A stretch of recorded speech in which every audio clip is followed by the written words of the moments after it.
All right, thank you, Kevin, and thank you all for coming. It's a great pleasure to present this work here. This is joint work with Yiming Ma and Kaiyong Xiao, both of Columbia, and as Kevin said, we're going to talk about bank debt versus mutual fund equity in liquidity provision. So I want to first set up the stage by telling you what we mean by liquidity provision. And we're going to start with this very simple debt issuing bank. So when you look at the balance sheet of this bank, right? So we know that banks issue demand for deposits and they invest in liquid assets like corporate loans. And we call that the bank provides liquidity in the sense that if depositors withdraw their deposit at short notice, they're going to get a higher payment value here, which is higher than what they would have gotten by simply liquidating the underlying loans just by themselves. And this notion, right, so this extra value created by the bank captures a fundamental notion of liquidity insurance against people's idiosyncratic liquidity risks, which is a point forcefully made by Diamond Debrick 8 and 3. And that's the reason why today when we think about liquidity provision, right, so we typically think of a bank issuing demandable debt, so that's deposit. But you know, this paper is not just motivated by banks. It's actually more motivated by equity issuing intermediaries, most notably open-end mutual funds. So the reason we call this equity is because when you think about mutual funds, right? So they issue shares to shareholders, and instead of getting a fixed payment, you always get a flexible net asset value. That's the share value, and that's the reason we call this equity issuing intermediaries. And look at this picture, right? So it basically says that the total assets of US fixed income mutual funds, the number just increased dramatically. But if you look at what they do today, still, as I said, right, so they issue shares which are redeemable at short notice, which means their liability side is super liquid, just as bank, right? But they also invest increasingly in illiquid stuff, such as corporate bonds, loans, real estate, and commodities. And that also creates this notion of liquidity transformation, right? Liquidity mismatch. And that's indeed something people are worried about today. So basically, the kind of similarity between banks and mutual funds today posed the three fundamental questions we're going to ask in this paper.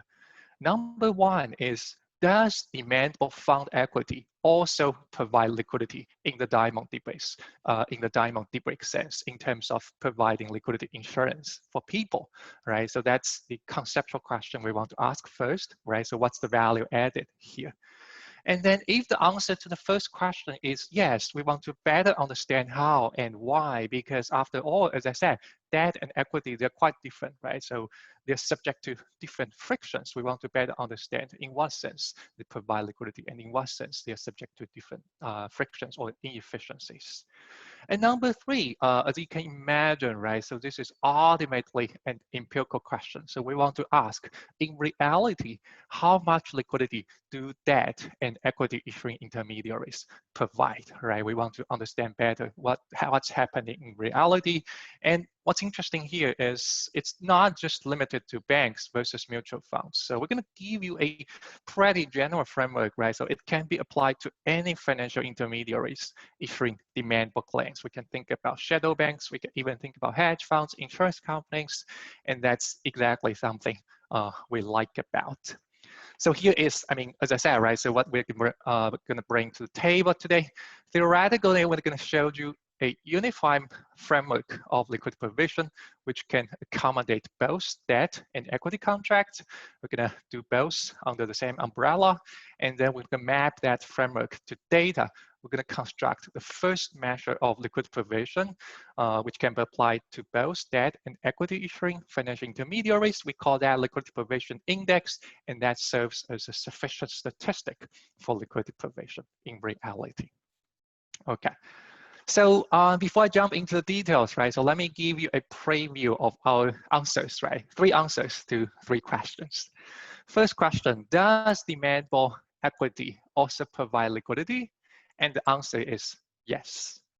So in achieving this conclusion, what we do is we extend the very standard Diamond Debrick framework to accommodate demandable equity, as I said, right? So that's going to capture mutual fund shares in reality. And notably, so we define this fund share, right? So in what sense it's equity? So it's written on the net asset value, and we consider this benchmark in which net asset value is fully flexible, in the sense that whenever any liquidation happens, or whenever there's any fundamental fluctuation, all shareholders are going to bear the liquidation cost, right? So it's an equity contract, right? So it's going to be very flexibly adjusted. So the value will be fully flexible. And under this framework, we also formulate this unified notion of liquidity provision, which, as I suggested earlier, right, we're going to look at the balance sheet of intermediaries. We're going to compare the two sides. On the liability side, we look at the expected contract payment by intermediaries. So that's what you expect to get by redeeming your mutual fund shares or by withdrawing your bank debt at short notice, minus what you would have gotten by liquidating the underlying portfolio also at short notice. And that difference, as I said, right, so that formulates the idea of liquidity provision. Intuitively, as you can imagine, liquidity is provided when idiosyncratic liquidity shocks among people are shared, and also more long-term projects can be held to maturity, right? You don't necessarily have to liquidate then to meet people's redemption or withdrawals. And that means there are actually two requirements here, right? So in order to share people's risks, you're going to pool different people's resources at the intermediary level.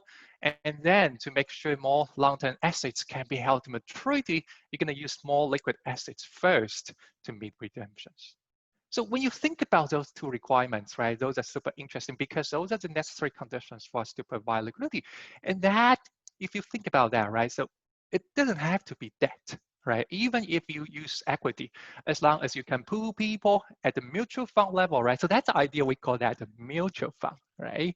And then mutual fund typically follow this pecking order of liquidation to meet redemptions, and that makes sure that more long-term projects can be held to maturity. And that means, so that it's just not a necessary condition for you to provide liquidity. So that's the answer to the first question. And then we want to understand the difference, right? Bank debt, so that's very standard. We know, I mean, it's good, right? It promises you a fixed debt value, but it comes with the cost of panic runs because I mean, this fixed payment, right, induces a potential first move advantage among people, right? When other people run the bank, it's better for you to run the bank as well. And we all understand that's a cost to bank to provide liquidity. Fund equity, as I said, in its most primitive form, in that the share value NAV is flexibly adjusted. In this case, there is no panic runs because, as you can imagine, right? So when you redeem your shares at 9 a.m. in the morning, you have to wait until 4 p.m. in the afternoon to get the money, right? And if all the people redeem their shares, the fund manager is going to liquidate the underlying illiquid assets, and that's going to be reflected in the end of the day NAV, right? So, and that low NAV will kill your incentive to run in the first place. That's flexible share value, and that means both you, right, who redeem today and other people who choose to stay will share that liquidation cost proportionally, which essentially kills any first move advantage. So that's the reason why, compared to this fixed payment, fully flexible NAV can mitigate the possibility of panic runs. But that just remember, so this is a nice part of that, right? But it doesn't suggest mutual fund equity is frictionless. Again, just because it's debt versus equity, right? Equity contract, it's steep. It's gonna subject you to fundamental fluctuations. It's like you look at newspapers, you watch TV, right? You know, because of COVID, right, the economy next year may be bad. So you're worried about your mutual fund values. Typically, you're not super worried about your bank deposits because you know that's a debt, right? Even if the economy is going to be bad, you don't worry about that too much. But now, because it's equity, so you might have to worry about fundamental news more. And that means mutual fund equity is subject to fundamental driven outflows. And that's going to also lead to premature liquidation of underlying assets, and that will eventually constrain mutual fund ability to provide liquidity. So what's nice about our framework is also we identify those two unique frictions, panic runs versus these fundamental driven outflows. We're able to conduct this apple-to-apple comparison between those two institutions, right? So this is, we have equations to back this graph, but very generally, the idea is if you look at how many people redeem versus fundamental, right? You can think of this as the future, how good the future economy is. The idea is if we expect a good economy going forward. So both banks and funds, they're pretty good in terms of providing liquidity because there are no bank runs, and the fund only have inflows, no outflows. In those median states, no bank runs, right? Because the economy is somewhat bad, but not too bad. So people don't run the bank, but we are already worried about fundamental news. We already see some outflows from the mutual funds. And that means mutual fund will provide less liquidity in those intermediate states.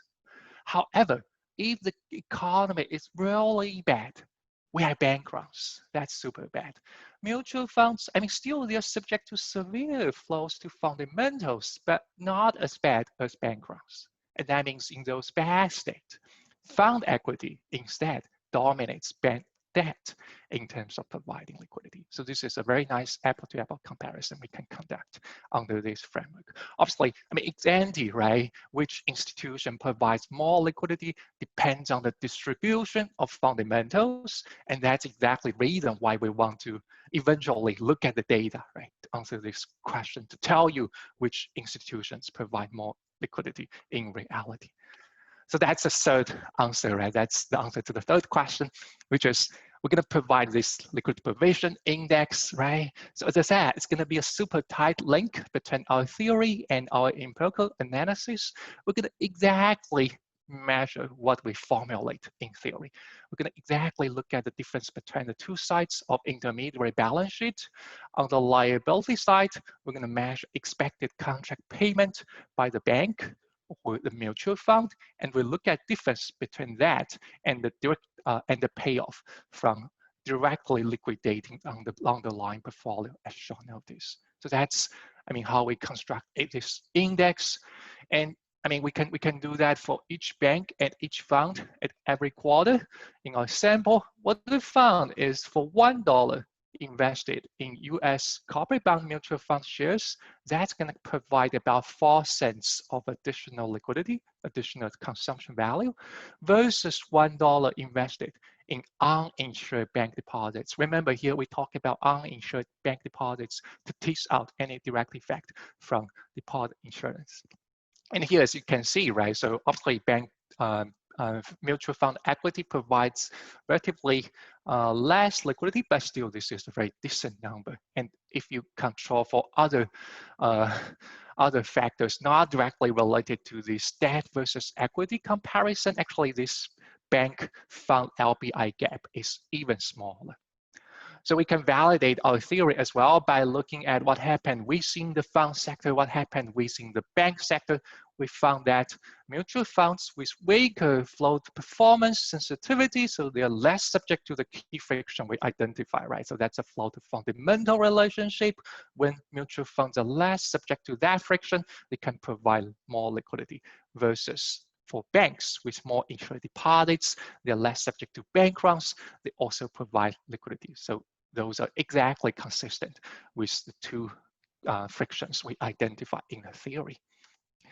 We also found some very interesting pattern along the time series. So from this picture, right? So that's $1 liquidity provision by bank debt versus $1 liquidity provision by mutual fund shares. As you can see, right, this gap is continuously narrowing. So we also want to understand why, right? So basically we ascribed this narrowing gap to unconventional monetary policy and liquidity regulation post-crisis. I'm going to tell you more about the details. So Something very exciting and something I think also very general is, as I said, right, not limited to banks versus mutual funds. We can essentially apply our framework to any financial intermediaries issuing demand claims, which means we can do we can do money market mutual funds, right? That's shadow banks. And what's also interesting is this allows us to perform a definitive exercise to identify the pure effect of debt versus equity, because we can use the 2016 money market reform, which required institutional prime funds to switch from debt financing to equity finance. I mean, essentially that's from fixed NAV to floating NAV versus the control group. So that's retail money market funds, which can still use fixed NAV. And here, as you can very clearly see here, right? So after the switching from debt to equity financing, still 81% of liquidity provision capacity remained in institutional prime money market funds, which again is consistent with our key message that equity contract can also provide a significant amount of liquidity. Yeah, we have a question. Yes, of course. It's from Vikas, and Vikas asks, or says, banks can hold bank equity and banks can provide credit to funds. How does that affect your analysis? Yeah, exactly. I mean, bank equity. So, I mean, that's super interesting because as you can imagine, right? So bank equity makes banks safer. Later on, I will show you we have to control for that, right? Because that indirectly improve the bank's ability to provide liquidity, right, through bank debt. But remember, here the focus is we look at demandable claims, right? So that's the reason we look at bank debt versus mutual fund equity, because only bank debt and mutual fund shares, they are redeemable. We can always redeem them at short notice, right, from the institution. Bank equity, so that's not redeemable, right? So for bank shareholders, right, you don't typically redeem your bank equity from a bank. So we don't consider that as a part of our liquidity provision story. Does that make sense? Okay. We have another question. Yeah, sure. From Zeng Sun, who says funds flow to performance sensitivity may be endogenous to their asset liquidity, as suggested by the literature. Do you take that into account in your model? Yes, exactly. I mean, here, what's interesting is I didn't mention the details, but number one, we're gonna endogenize the portfolio choice by banks and mutual funds. So later on, I will show you in equilibrium, indeed, because of their different liability structure, they're going to hold different asset portfolios. We can definitely endogenize their asset compositions. And there is a separate issue, which is for funds, right? In reality, because think about this, right? Here we talk about a benchmark in which the net asset value is fully flexible. And that means no matter how much assets you can liquidate, no matter how illiquid they are, right? So end of the NAV will always incorporate the liquidation costs. And that's a fundamental reason. In our benchmark, right, there are no panic rounds. There is a huge literature, right? So it's a very recent literature. So I also have some work in that literature basically says, in reality, if you look at the flow to performance relationship, right, it's typically stronger when the underlying assets are illiquid, right? So that suggests also the existence of first mover advantage in the fund context, which is obviously true in reality, right? So that's because, I mean, when you have illiquid assets, right, it's typically harder for you to adjust your NAV fully flexibly, and you have to impose some liquidation costs onto future shareholders, and that, that essentially makes fund equity, right, like bank debt. So in reality, right, so basically that's something in between our two benchmarks. We can talk about that too. But here, as I said, right, so here conceptually, we really want to highlight those two benchmarks. So this is debt contract, this is fully flexible NAV, right? So that's a perfect equity contract. And you can think of that, I mean, there's another way to interpret this, which is you can think of this as a fund using perfect swing pricing, right? Which allows you to always adjust your NAV accordingly to incorporate any liquidation cost, regardless of illiquidity of underlying assets. But that's obviously, I mean, very relevant. Yeah, we have another question. It's from Yu Yes. Tong. He says, does your theory apply more to passive versus active mutual funds? As in active funds, the NAV, or excuse me, as in passive funds, the NAV there does not have a component of fund manager skills. Yeah, exactly. I mean, we think of this framework applying more to active mutual funds. Yes, exactly. Yes, because when you think about portfolio adjustment, right? When you think about liquidity provision, I mean, here, so if it's just index fund, right? So later I will show you, right, in terms of portfolio choice, in terms of the packing order of liquidation, right? It essentially requires this fund to adjust its portfolio actively. I mean, there's another caveat I want to highlight, which is although we focus on actively managed mutual funds, we don't actually consider, I mean, their skills, right, in terms of market timing, in terms of stock selection. I mean, here it's more like we think of a fund, right, focusing on its role of liquidity provision. It's more like we think about, I mean, a quote unquote diamond debate style mutual fund. It's active, but we right now, so in our benchmark, we focus on its ability to provide to adjust its portfolio, to adjust its net asset value, to provide liquidity to shareholders. All right. All right, we got one Thank more. you for the. Yeah, sure. The question is, equity and corporate bond mutual funds have different flow to performance sensitivity, Yes. concave versus convex. Yes. Which flow to performance sensitivity do you consider in your model, or can your model explain the difference of the flow to performance sensitivity between these two types of funds?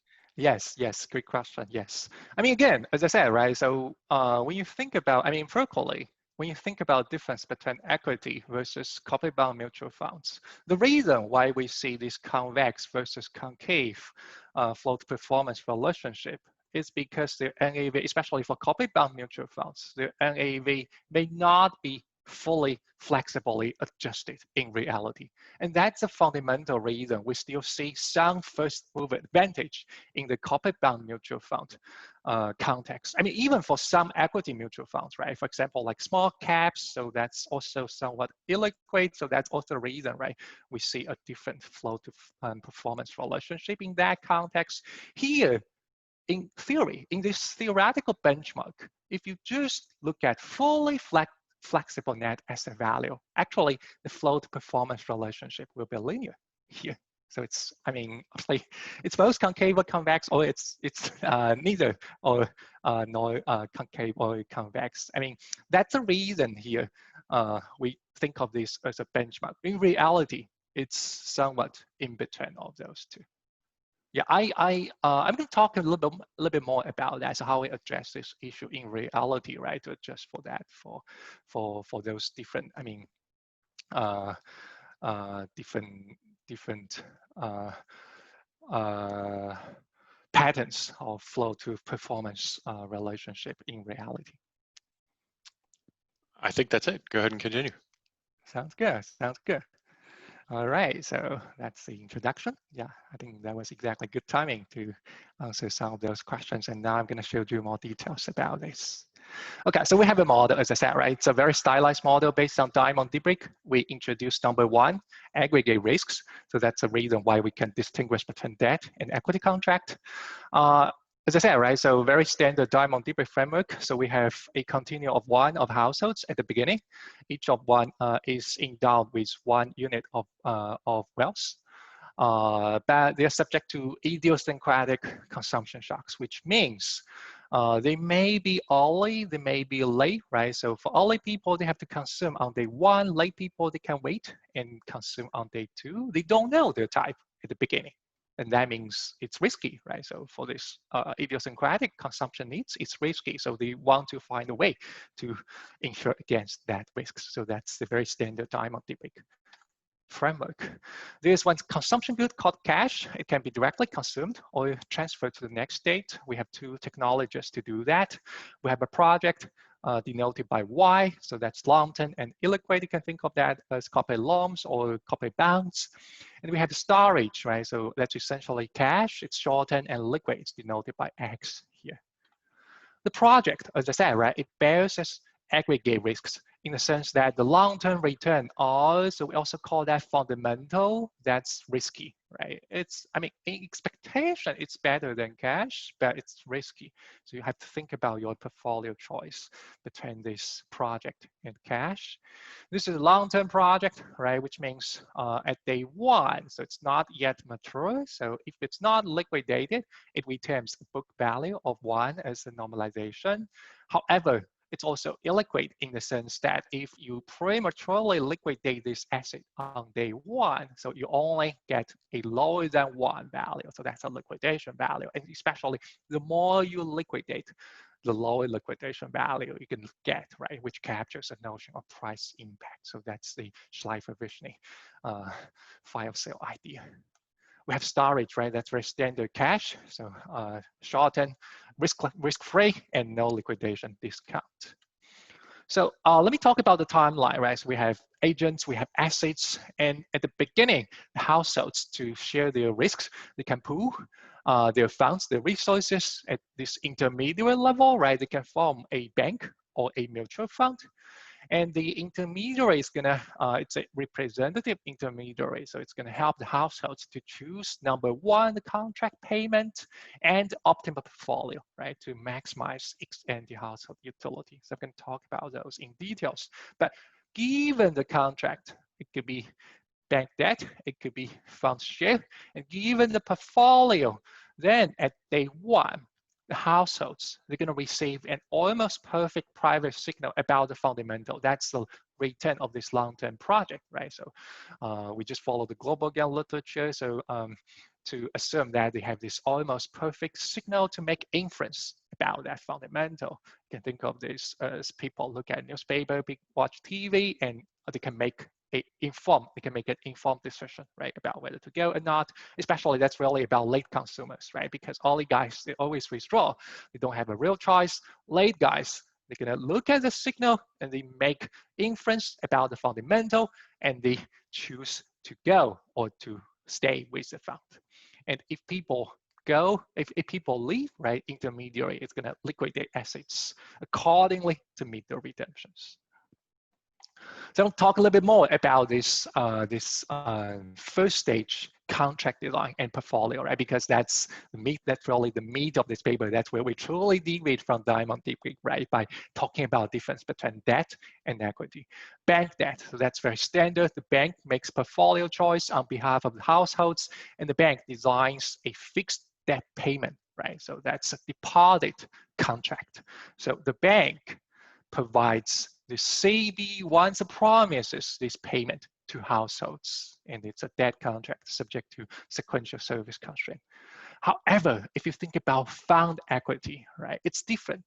It also does this portfolio choice for people, but the contract is quite different in the sense that it doesn't promise any fixed payment to people. Instead, it's variable, it's flexible, in the sense that what the shareholders can potentially get will depend on how many people actually reeled in equilibrium. And this lambda, right? This lambda, as I showed you a lot following, I mean, when I analyze this model, this is the number of people who actually leave the fund in equilibrium.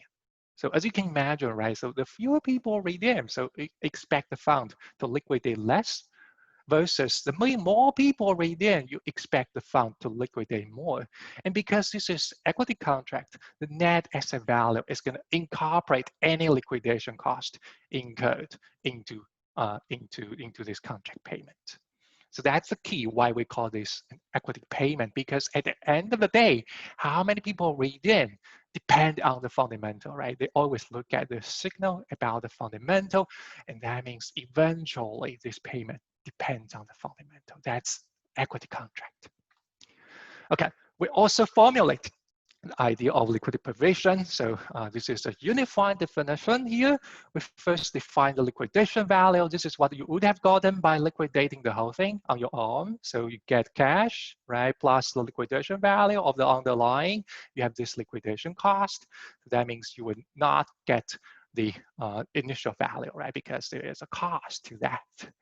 And then based on this definition of liquidation value, we can look at difference between the two sides of intermediary balance sheet. We look at expected payment This is what you expect to get, right, by redeeming or withdraw your intermediary claim as short notice across, take expectation across all possible states minus what you would have gotten, right? This is definition here. This is what you would have gotten by liquidating the underlying by yourself. So this applies to both debt and equity, which is nice. And we can directly map this definition to data as well. Okay, so now let me show you the mutual fund equilibrium, right? In what sense mutual fund can use equity contract to provide liquidity? So, sometimes I switch this order, right? So in the paper, we talk about bank debt first, but here I'm gonna talk about mutual fund equity first because this is more novel. So equity, we're gonna look at the contract payment state by state first, right? So that's the first step. Think about this.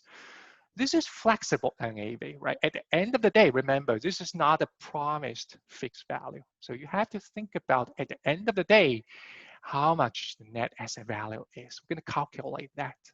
And NAV at the end of the day is gonna incorporate any possible liquidation cost. Think about this. If there's no liquidation, L is 0. In that case, you get the value of your cash and the book value of the returned illiquid assets, right? So the sum, those two terms sum up to 1, right? So there's no liquidation, but whatever any liquidation happens, LF will be positive, right? Liquidation cost, right? So you have to incorporate that cost into end of the day net asset value. Implicitly, you also divide this thing, right? You divide this thing by 1, which is the number of shareholders on day 1, right? So that gives you the net asset value. So we have this step, right? So again, remember, the key idea here is net asset value is going to incorporate any possibility of liquidation, right? It's flexibly adjusted. So think about this. This is what you get by redeeming your mutual fund shares. This is what you would have gotten, right? Remember, this is liquidation value of underlying portfolio. This is what we would have gotten by liquidating the portfolio just on your own. And if we compare those two terms, it's very easy for you to see that this contract payment, right, net asset value, is always higher than the liquidation value because the maximum amount of liquidation, L, is just Y0, right? So you can, this is the maximum amount of illiquid project you can liquidate. So this net payment, right, this payment is always higher than what you would have gotten for any given state. And that's a fundamental reason why we take expectation over those two, right? We can easily show you that by issuing this equity contract, mutual fund does provide liquidity, right? Because at any given possible state, unless the fund is fully liquidated, unless everybody redeems, the fund always provides liquidity. As I said earlier, right, the fundamental reason is the fund is able to pool resources at the fund level to give people this net asset value instead of just to give people the underlying liquidation value. So that's a key, to pool resources first, to be able to share people's idiosyncratic risks, and then to use cash first to meet redemptions rather than liquidating the underlying first. And those are two key things we identify in this framework. This is, as you understand this, right? It's super straightforward. It just suggests that issuing debt is not a necessary condition for liquidity provision. It's not a necessary condition to insure against people's idiosyncratic liquidity risks. Okay, then we're going to think about the underlying friction. Hey, Yao. In what sense? We've got a question. Yes. Vikas says, households provide capital to both banks and mutual funds. Economic shocks can force households to liquidate. How does the choice of households to liquidate from funds versus banks, or how is that accounted in your model? It gets more complicated if households have any ability to forecast mutual funds' future performance. Right. Totally agree. In reality, right, we have both mutual funds and banks. So when you redeem your mutual fund shares, typically you just deposit the money, right, into your banks. So that obviously makes things more interesting, also more involved. So here, what we do in this paper is we don't actually consider the coexistence of banks and mutual funds. We just look at those two institutions in parallel, right? We have one representative mutual fund versus one representative bank. Look at what can potentially happen when you just pull your money out of a mutual fund and put the money under your pillow. So you don't have a bank here when we talk about mutual fund equilibrium, and similarly when we talk about the bank debt equilibrium, we don't have a mutual fund. But I totally agree. I mean, that's something very interesting to think about. How households actually think about their portfolio choice, right, across banks and mutual funds. And it's also very interesting to think about competition between those two institutions, which is not something we have currently in this paper. Thank you. Sounds good? Okay, sounds good. Okay, now we're going to think about, again, so this is just a representative mutual fund. Now we can look at the amount of liquid provision, right? So we're going to identify the friction here. Remember, based on definition, right, the amount of liquidation depends on how many people actually read in. So we have to work out, right, so that in equilibrium. And that's easy, because now when you think about late household decision, right, they have their signal. So essentially, they're going to compare NAV1 versus NAV2. Right, so that's, I mean, that's essentially what matters to them. So this proposition, this is very important. This tells you the comparison between NAV1 and NAV2. So remember, so they are all flexible, right? So it's not a debt, but despite the fact that they are flexibly adjusted, this proposition tells you the comparison between NAV1 and NAV2 is uniquely determined by the fundamental. NAV1 is larger if and only if the fundamental is lower than the benchmark, which is 1. This is a very interesting result because it tells you there's no strategic interactions among people, right? It's uniquely determined by the fundamental. Panic rounds never happen. So what's the reason here? Again, so this depends on the fully flexible NAV because as I told you earlier here, right? Whenever any liquidation happens, end of the day, NAV always fully incorporate that liquidation cost, which means this cost is proportionally distributed among all the redeeming shareholders and staying shareholders. There's no first move advantage for you to go earlier. So that's a reason, right? So panic rounds never happen. And that allows us to very easily link people's redeeming decision to the fundamental. As you can see, right, there is a negative relationship between how many people redeem from the fund and economic fundamental. So equity, as I said here, directly exposes redemption decisions to fundamental. So this is basically, I mean, the flip coin, right, of the earlier statement, no bank runs. It also means that equity payment is subject to fundamentals, right? So when fundamental fluctuates, your equity value will also fluctuates. However, when you think about debt, right, it's fixed payment. Unless a bank run happens, that always insulates your withdrawal decision from fundamental. That's a reason, even today, right? So we're super uncertain about what's going to happen next year regarding COVID, but still, we're not super worried about our bank deposits. So for that reason, we call this relationship the flow to fundamental relationship, right? So this is the theoretical counterpart of the flow to performance relationship, which we typically talk about in reality. And as you can imagine, that's going to lead to premature liquidation, right? So because when you handle those outflows driven by fundamental reasons, you have to prematurely liquidate your corporate bonds, and that's going to generate a lower NAV, and that's going to hurt people who truly need liquidity during the first day. So this is something we can depict over the graph, right? Okay, and now we can compare this to bank debt, right? This is relatively more standard.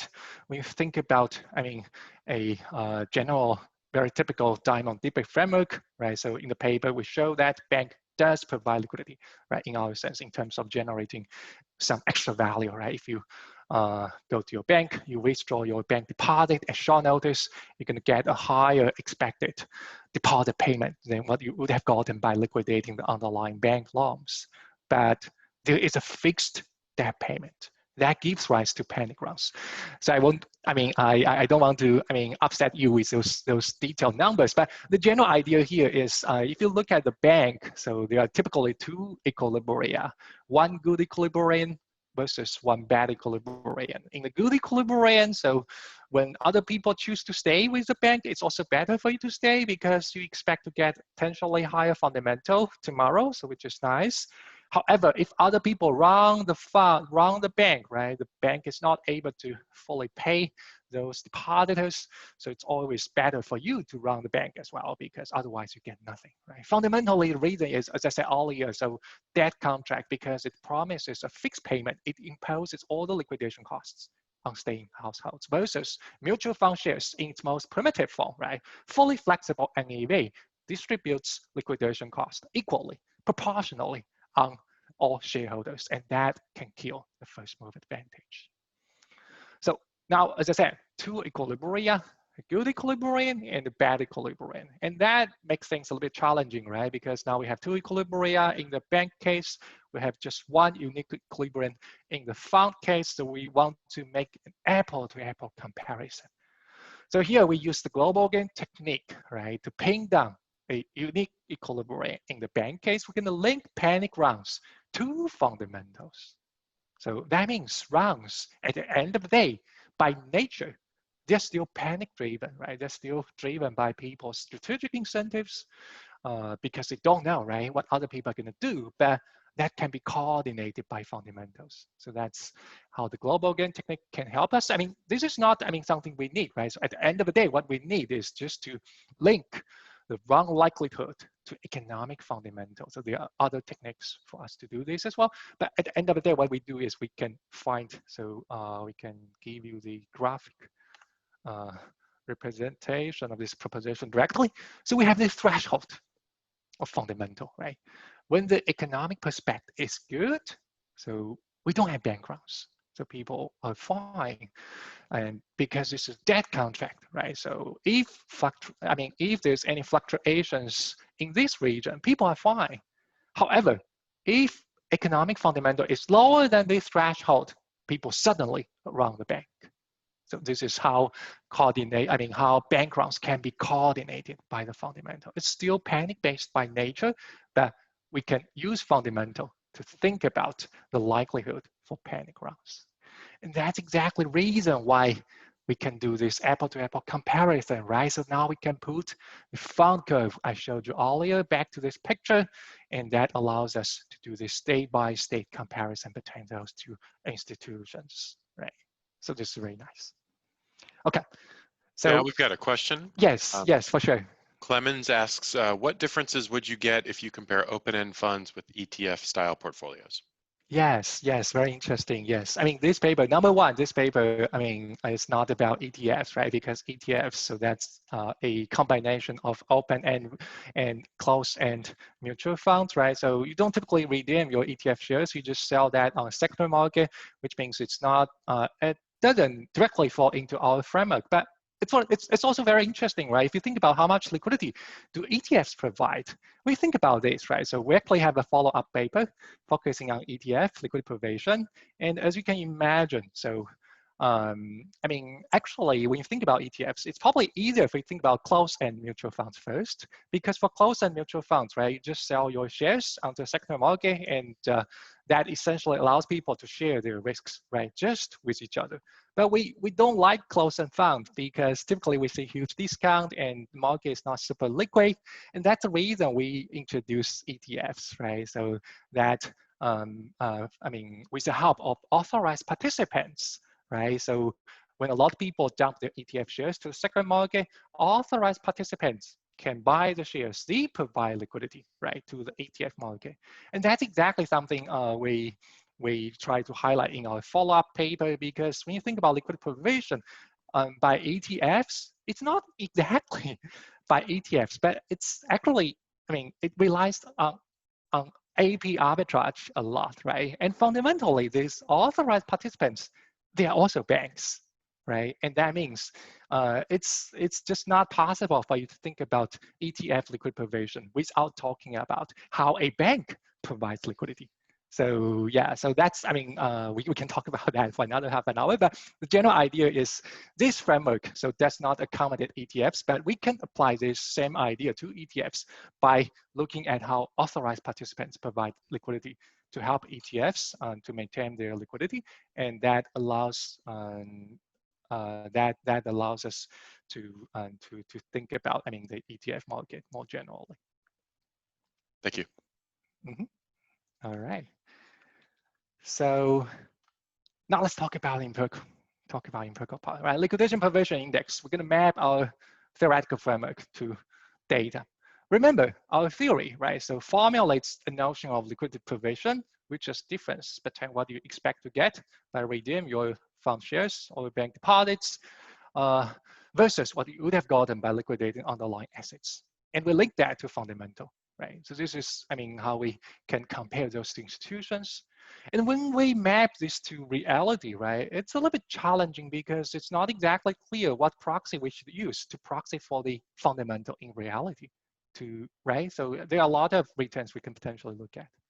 But one interesting thing is this theory tells you the link between fundamental and liquidity provision all go through endogenous outflows, right? In the bank case, it's panic rounds, and in fund equity, it's flow to fundamentals, which means when we look at data, right, we can, rather than looking at fundamental, we can actually look at outflows, which are very easily observable.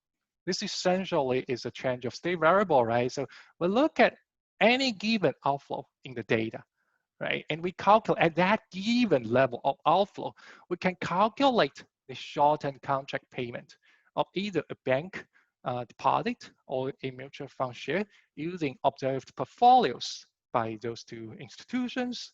And then we can also estimate the empirical distribution of outflows, which take into account equilibrium frictions, right? Those two equilibrium frictions. And at the end of the day, we can take expectations over all outflow levels. And that, again, gives us this notion of liquidity provision index. And that's exactly the counterpart of our theoretical benchmark of liquidity provision. Let me give you two examples, right? So to show you what we actually do this. Think about a mutual fund. This is, you can think of this, I mean, a very typical corporate bond mutual fund, investing 10% in cash and 19% in corporate bonds. And corporate bonds are illiquid in the sense that if you liquidate them, they're subject to a 13% liquidation cost. So think about this, right? The equity contract, so how much you expect to get if you redeem your mutual fund share in short notice. And that depends on the aggregate shock in the sense that that depends on how many other people redeem from the mutual fund. If there are not so many outflows, right? So in this region, there are not so many outflows. The fund can simply use cash to pay you, right? Which means the NAV would not be affected. That's still 100% of the initial NAV.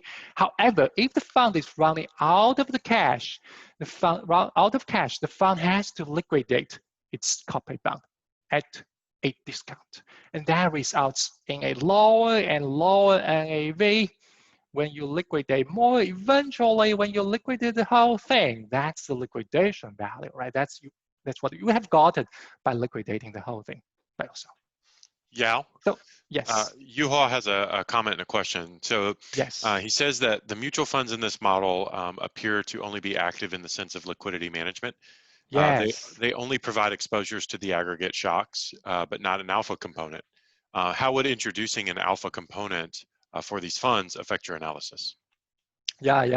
That's a very interesting question. I mean, in our framework again, right? So this is just the representative mutual fund. So I don't think there is, there's any alpha generated by this representative fund, but as I said, right, so it could be very interesting for you to introduce multiple funds or for you to introduce a competition between funds and banks into this framework, and that can possibly give us some room to think about the relative performance. So that's not something we currently have in this model because our focus right now is, again, to identify the friction for a representative fund, right? To really identify the contract difference. But you are totally right. In reality, there are other frictions which can drive mutual fund flows. Thank you.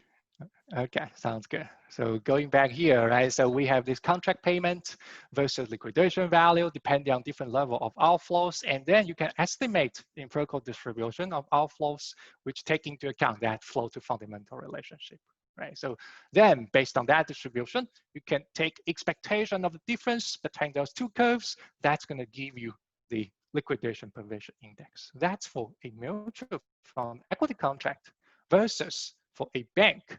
Now we're going to look at the contract payment for an uninsured bank deposit. Remember, we focus on uninsured bank deposit, right, to tease out any direct effect from deposit insurance. So here it's a debt contract. Remember, it's a debt contract, which means even still this bank invests in 10% of cash, but even if the bank is running out of cash, it still has to honor the fixed payment unless the bank defaults. So only after the bank defaults, you go back to this liquidation value, right? Because at that point, the bank has to liquidate everything. So that's the liquidation value. Still, we're going to estimate empirical distribution of outflows from this bank. That's going to tell you when, how likely you are here, how likely you are there. And using that distribution, we can calculate the expected difference of those two curves. That's going to give you the liquidation provision index for a bank, right? So essentially that means for $1 invested in this uninsured bank deposit, how much additional consumption you expect to get. So we're gonna use this idea, right? So we're gonna look at real data. So we look at US commercial banks versus corporate bond mutual funds from 2011 to 2017. So we get portfolio holdings and flow data from, core reports and CRISP. They are relatively standard data sets. And then we use haircuts to proxy for the liquidation cost. This is not a perfect measure, but this is the best available data we can get for different asset classes. And then we can use those data to, as I showed you in the example, right, to back up the contract payment by the contract payment of uninsured bank deposit versus mutual fund shares. Here, what I depict is for an average US bank, right? So the contract payment look like this, and this is liquidation value, right? Generally, it suggests that an average US bank, right, invests in a relatively illiquid portfolio of bank loans. And obviously there are other things in the portfolio, but the liquidation value is actually quite low here versus an average corporate bond mutual fund in the US. It invests in a relatively more liquid portfolio compared to bank portfolio, right? So that's the difference of those two liquidation curves, and we have the payment curve as well. Yeah. We also asked, yes. We've got a question from Clemens. He yes. said, is it plausible that liquidation value for funds is convex in one of your previous slides? Would liquidation costs not be relatively small if they sell a small fraction of their portfolio? Yes, that's right. Here, right, it's a relatively simple example in which we simply assume a constant haircut, right? In reality, right, the price impact could be more complicated than this. So that's the reason, so this is what we get in reality, right? As you can see, right? So this is not exactly convex. This is not exactly concave, right? This is more complicated. But just as Clem said, right? So this does capture the pattern of price impact in reality. Thank you. All right. So this is the payment, and then we can estimate the distribution of bank flows and fund flows, right? So in our sample period, so it's a relatively quiet period for banks. So banks generally, they're subject to less volatile flows versus funds, right? They're subject to more volatile flows on average. And now we're able to construct the liquidation provision index, right? So here is the resulting distribution for bank versus fund. As you can see, on average, $1 invested in uninsured bank deposits provides about 22 cents versus $1 invested in mutual fund shares. Corporate bond mutual fund shares provides on average about 4 cents. So there is actually some overlap, right? Suggesting some mutual funds actually provide even more liquidity than banks. We can validate our theory, right? So by looking at the cross-section raising banks and cross-section raising mutual funds. So here, what we depict is a relationship between bank liquidity provision against the ratio of insured deposits. The idea being when a bank, remember, so we still look at liquidity provision by uninsured bank deposits. But when a bank has more insured deposits, that's going to make the whole bank safer. And that's going to improve the ability for its uninsured deposits to provide liquidity. So here, the idea is when the bank has more insured deposits, it's less prone to runs, so it's going to provide more liquidity. versus a mutual fund. When the mutual fund is subject to a stronger flow to fundamental relationship, so the flows are more sensitive to fundamental fluctuations. And based on our theory, this fund is going to provide less liquidity. We see this negative relationship here as well. So those are direct validation of our theory by looking at the cross-section within bank and fund. Yeah, So quick question about the yes, measure. yes, yes. Is this measure a scaled measure? Does asset illiquidity affect it? Oh, yeah, that's right, that's right. I mean, here, as I say, so essentially, I mean, in our baseline estimate, so it's scalable because we always use a constant haircut to construct this liquidity provision. And that means, I mean, here you can think of this as for $1 invested, right, in bank deposits or fund shares, and you can easily scale that to measure, I mean, the whole bank and fund industry. I mean, in reality, you're totally right. So, I mean, for different size of liquidation, right, so they may lead to different level of unit liquidation costs as well. So we have some adjustments in the appendix in which we take that into account, right? For example, when you have larger outflows versus smaller outflows, typically you expect even higher price impact when you have larger outflows, which means the curve could be even steeper here, and this liquidation value curve will also be will not be flat as we show in this benchmark estimate. But here, just to give you, I mean, again, so when we compare those two institutions, right? So this benchmark estimate shows you this apple-to-apple comparison. In reality, I totally agree. So it's more complicated than this. Thank you.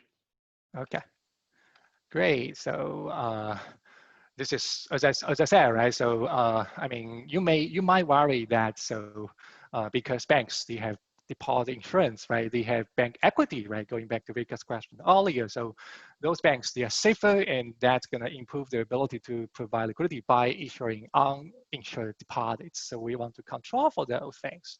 So here, as you can see, right, when we control for insured deposits, when we control for bank equity, at the end of the day, this is like a hypothetical bank, which is 100% financed by uninsured bank deposits. This bank still provides $1 invested in this bank's uninsured deposits still provides about 15 cents of liquidity, which is about more than 2/3, right, of our earlier estimate. And that suggests this debt effect, right, is indeed first order when we think about liquidity provision by banks, right? So this, I mean, essentially rule out those indirect effects from other institutional or regulatory features like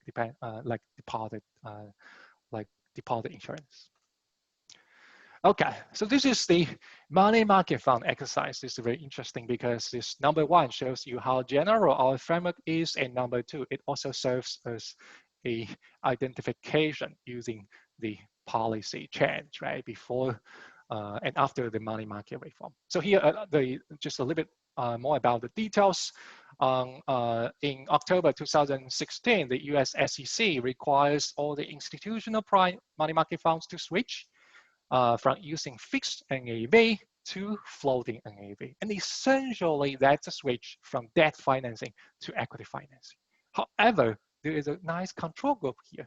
So, I mean, essentially, when you look at the reform, so everything, almost everything is the same for those two money market funds, but the only difference is that retail money market funds are still able to use fixed NAV before and after this reform.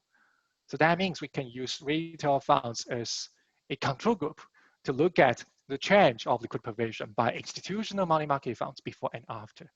And that's something I showed you earlier, right? So when you look at liquidation provision index, I mean, obviously in general, right, money market funds, they provide less liquidity than mutual funds or banks because both sides of their balance sheet are kind of more liquid, right? So the difference is actually smaller. That's the reason when you look at the index, right?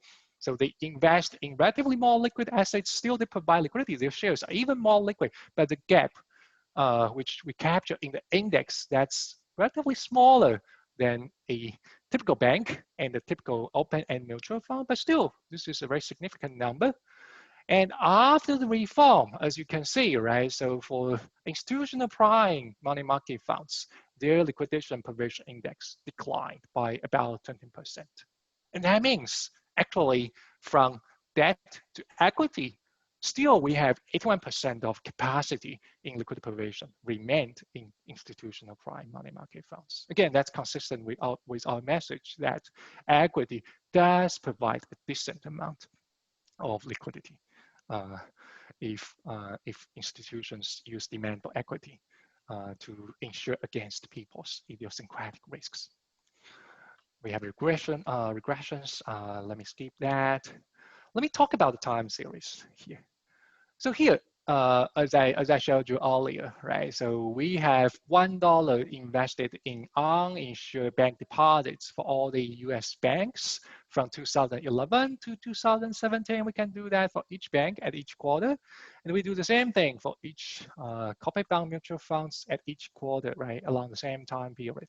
As you can see, the gap between those two is narrowing, right? At the beginning, fund LPI, this is about 1/7 of bank LPI, but now, so actually, I mean today, so it's even smaller, the gap is even smaller. So we want to better understand why, right? So why especially why banks provide less and less liquidity in the past decade, right? So that's something we want to understand better. So obviously we cannot provide a comprehensive story for that, but we ascribe that pattern to two different things. Number one is unconventional monetary policy, particularly quantitative easing. The idea being, so when you think about this, right? So quantitative easing, the idea is the Fed, the US Fed, so asks the US commercial banks to hold more excess reserves, right? So because banks, I mean, they have to buy asset-backed securities, mortgage-backed securities, and essentially they ask commercial banks to do that, and then you can deposit those money in their central bank account as excess reserves. And that means when you think about this, right, essentially quantitative easing limits banks' ability to hold illiquid assets to hold bank loans in the first place, right? Because you have to hold those excess reserves instead of bank loans.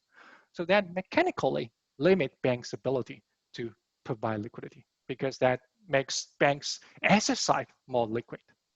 So when you look at this, right, as you can see, those two patterns synchronize with each other pretty well. So when we have total amount, I mean, so this curve tells you the increase of excess reserves, so across this time period, and you see a declining of bank LPI in this sample period as well, especially at the beginning of quantitative easing. And you can actually look at different bank groups, right, depending on how many excess reserves they had to take onto their balance sheet. When you compare the first quintile versus the fourth quintile, right? The fourth quintile are those banks who had to take the most, the largest amount of excess reserves, and for those banks, because they are even more handicapped, right, in holding bank loans, so they provide even less liquidity during this sample period. So that's quantitative easing. And we'll also look at liquidity regulation here, right? So we'll look at liquidity coverage ratio, which depend on bank size. So again, as I said, right, this is not an identification because we use bank size to look at effect of liquidity regulation. It may pick up other effects as well, but generally the idea is for larger banks, they're subject to higher liquidity regulation, which requires those largest banks to hold even more high quality liquid assets to start with.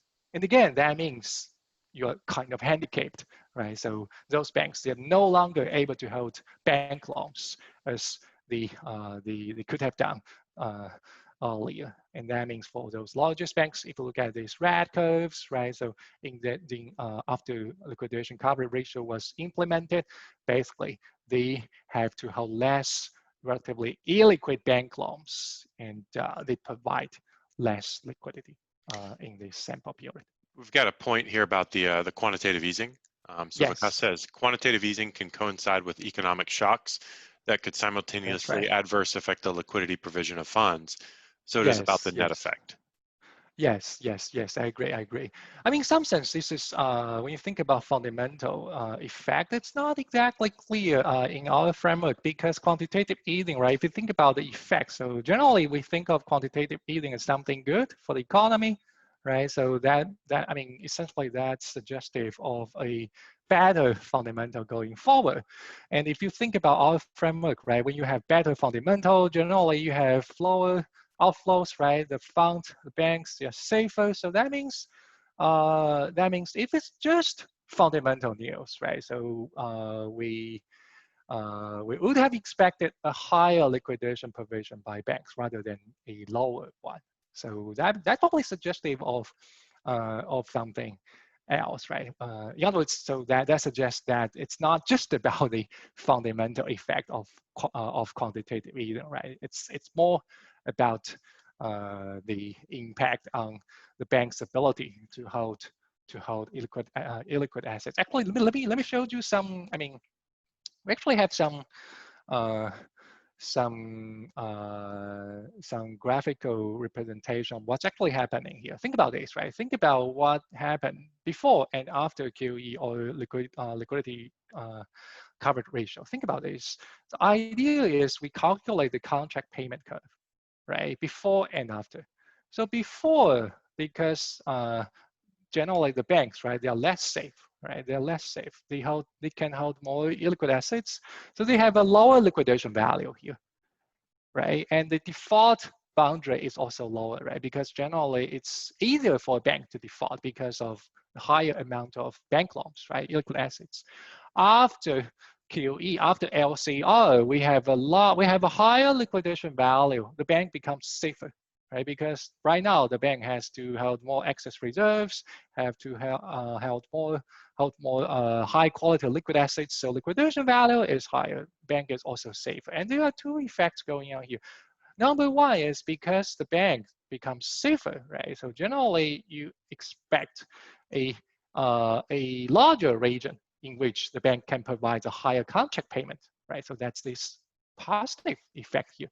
But on the other hand, the bank has lower ability, right, to generate this liquidity out of a illiquid underlying portfolio, right? Because as I said, the bank has to hold a relatively more liquid portfolio to start with. So that means this reduces the bank's ability, right, to generate liquidity. So at the end of the day, our estimate basically shows that this negative effect dominates, right? Because bank flows, after all, in our sample period, so bank flows are relatively stable, right? So typically we see flows just move or fluctuate in this region, right? Rather than this region. So that means at the end of the day, this increased liquidation value dominates, and we see a lower liquidation formation at the end of the day. Does that Thank you. sound? Sounds good. Sounds good. Okay. Yes, I have 5 minutes. That's great. So let me first do a recap, and I'm going to tell you something more. So this paper, right, as I showed you, so we think this is a nice combination of theory and empirics, which gives you a unifying framework, right, to first think about in what sense demand or equity issued by mutual funds can provide liquidity. Remember, this is fully flexible NAV, right? There's no debt-like feature here. In reality, right, so mutual funds are kind of in between, but as we showed you here, in this benchmark, right, even for demand for equity with fully flexible NAV, it does provide liquidity just as banks do. So that is not a necessary condition for liquid provision. And we identify the two key factors here. Number one, resources are pooled at the intermediate level. So that's true for both a bank and mutual fund. And also more liquid assets are used to meet redemptions first in mutual funds. Indeed, they're able to do that, right? So to meet redemptions. So regardless of the use of the contract. But we also show that debt versus equity, they induce different frictions in liquidity provision. Bank debt is subject to panic rounds, that's well known. Fund equity, they are less subject to panic rounds, but they subject investors to fundamental driven outflows, and that also limit the mutual fund ability to provide liquidity in the first place. So in reality, right, which institutions provide more liquidity depends on the relative magnitude of those two frictions, and that's the reason we want to map that, we want to bring that to data, right? We just let the data speak. So we provide the first empirical measure of of liquidity provision, which can be applied to both debt and equity issuing intermediaries. Liquidity provision index, we can look at banks, mutual funds, money market funds. We can potentially, if we will have the data, we could potentially look at hedge funds as well. And that's going to give us a unified perspective. Think about how much liquidity do different intermediaries provide in reality. So maybe when you think about this, right? So you ask, okay, why that matters, right? So who cares? Let me show you something. So which we do in a companion paper. This is actually a new paper. We're still working on that, but this does show you that liquidity provision by mutual funds, right? So as I said, so right now we see a narrowing gap, and given the large size of mutual fund sector today, actually that suggests a huge migration of liquidity provision from the bank sector to the mutual fund sector, right? So why that matters? That's because that's going to change how we think about liquidity provision, right? And how liquidity provision is linked to macroeconomic fluctuations. So think about what happened in March 2020, right? So during which we see unprecedentedly large selling pressure in some of the most liquid markets, traditionally very liquid markets, such as treasury, such as high quality corporate bonds, right? So I didn't have a finger here, but you might have heard that for some of those treasuries, so their beta spread was actually 3 to 5 times higher than the normal time value. So which was quite puzzling, because for those so-called safe haven assets, right, in economic downturns in the past financial crisis or earlier crisis, typically you see a buying pressure, right, because of flight to liquidity. We don't want other illiquid assets, we want to buy treasuries, right? So that's what we typically saw in previous crises, but this crisis is kind of different. And we want to provide a story to that. And we exactly ascribe that to mutual fund, to the high reliance on mutual fund liquidity provision today. Because look at those two graphs, right? So the left graphs, the left panel shows you the fund flow from US equity funds versus corporate bond mutual funds. As you can see, this red ball here, right? So this is actually March 2020. So basically you see unprecedentedly large outflows from corporate bond mutual funds. And that indeed, I mean, that means a lot of households, they are redeeming their shares, right, for liquidity reasons. They demand their liquidity from mutual funds. So how did those mutual funds meet redemptions? As I said, right, so they follow the pecking order of liquidation to meet redemptions, right? They don't actually have to sell those junk bonds or loans, right? We have bank loan mutual funds as well. You don't actually have to sell those liquid stuff first. Instead, you choose to sell treasuries first. So as you can see, right, in the past decades, those illiquid corporate bond mutual funds, they took a lot of treasuries onto their balance sheet as liquid buffers. And now they basically dump those liquid buffers onto the traditionally liquid treasury markets. And that generated a huge selling pressure on the treasury market. And that's exactly something consistent with our message here. Mutual funds provide liquidity, and they use this unique technology, right, different from bank debt, to provide liquidity. And that's subject to the flow to fundamental relationship. Yeah, we've got a couple questions. So one is from Jen Shi, who says, empirically, to what extent do you think mutual fund investors who redeem earlier fully bear the cost of their redemptions? Yeah. As I said earlier, right? So in reality, I mean, so there's something called spring pricing, right? So which has been introduced by US SEC in 2016. It wasn't fully implemented yet, but I think a lot of funds are trying to adopt that idea. Is you try to fully incorporate liquidation cost, which would have been imposed on future shareholders. You just reflect those costs today. I mean, it's hard, right? So because there are a lot of things happening in future. So you may want to replenish your cash buffer. That's not something you can easily incorporate.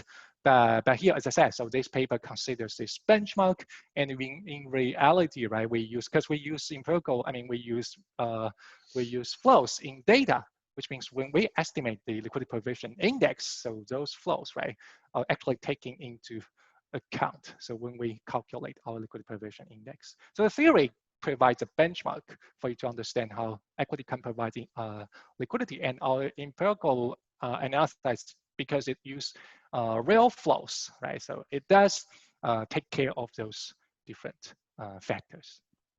Okay, and then we've got another question from Jing Sun, who says, mutual funds have become increasingly important in the bond market since the 2008 crisis. Yes. Does your yes. model imply that the underlying bond market has become more sensitive to aggregate fundamentals over time?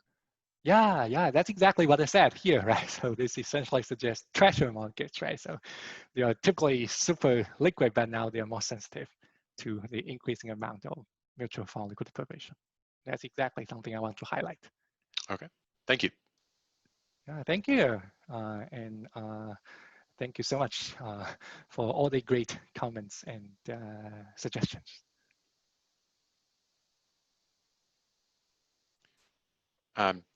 So I guess at this point, I'll stop the recording and just let people ask questions out loud, since it seems like Yao, are you done with the presentation? Yes, Okay. I'm done. Yep. Yes, All I'm right. happy So, to take questions. So if there are more questions from the audience. okay.